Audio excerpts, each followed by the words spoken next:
Bonjour à tous et bienvenue dans ce flash. Les microbes, ce sont des délinquants adolescents qui se déplacent en meute et agressent les citoyens à l'aide d'armes blanches à Abidjan. C'est une véritable préoccupation pour tous. Une table ronde a été organisée par le ministère de la Promotion de la Femme, de la Famille et de la Protection de l'Enfant pour proposer une solution pour éradiquer le fléau. La table ronde a pour thème la situation des enfants dits microbes, stratégie de prise en charge incluant les familles et la communauté. Dans le cadre des audiences foraines, le matériel technique devant servir pour cette opération a été déployé sur toute l'étendue du territoire national. Il s'agit du matériel informatique et de bureaux ainsi que les imprimés d'actes de justice, valeur 200 millions de francs CFA. L'opération démarre ce mercredi 13 juillet pour prendre fin le 24 juillet prochain. Dans le domaine de l'environnement, une étude sur les risques d'inondation et glissement de terrain a été publiée. Le point avec Konepa Gassoro. Les inondations et des glissements de terrain ont endeuillé de nombreuses familles ces dernières années dans certaines communes du district d'Abidjan pendant la saison des pluies. En vue de sauver les vies humaines, le ministère de l'Environnement et du Développement durable à travers la plateforme nationale de réduction des risques de catastrophes, des partenaires au développement et experts techniques prend ses dispositions. Un projet pilote d'évaluation des risques d'inondation a été lancé dans les communes d'Atekoubé et de Cocody. Ce, avec pour objectif la mise à disposition des autorités ivoiriennes d'un logiciel d'acquisition de données en vue de faire face aux aléas d'inondation et d'éboulement de terrain.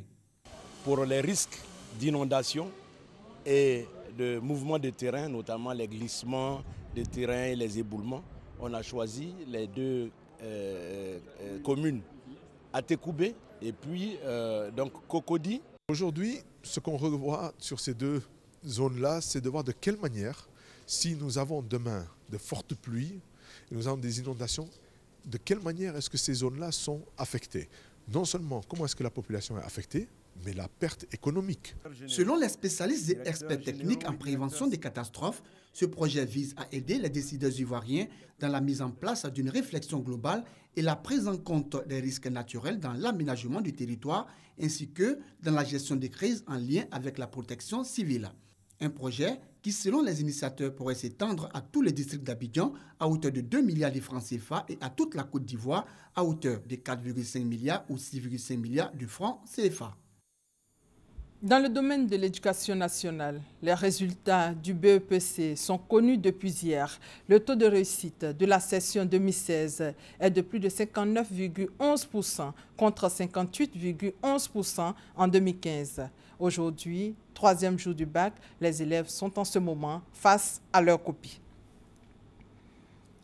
Hors de nos frontières, la situation est en ce moment calme à Gao, dans le nord du Mali, depuis mardi soir. Mais la mobilisation des jeunes n'est pas terminée. Ils prévoient de manifester de nouveau ce mercredi 13 juillet, malgré l'interdiction des autorités et les violences d'hier qui ont fait au moins 4 morts et 35 blessés.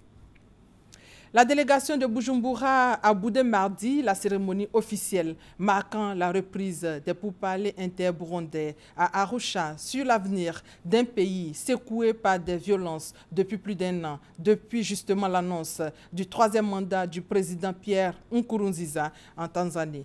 La délégation reproche à la médiation d'avoir invité des putschistes à dialoguer.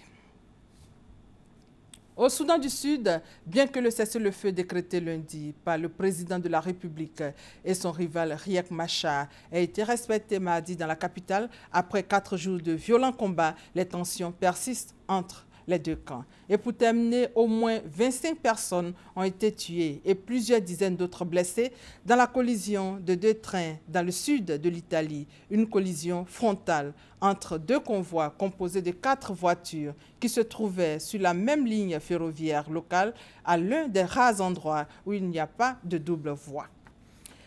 Et c'est la fin de ce flash réalisé par Alain Poka. Merci de votre fidélité.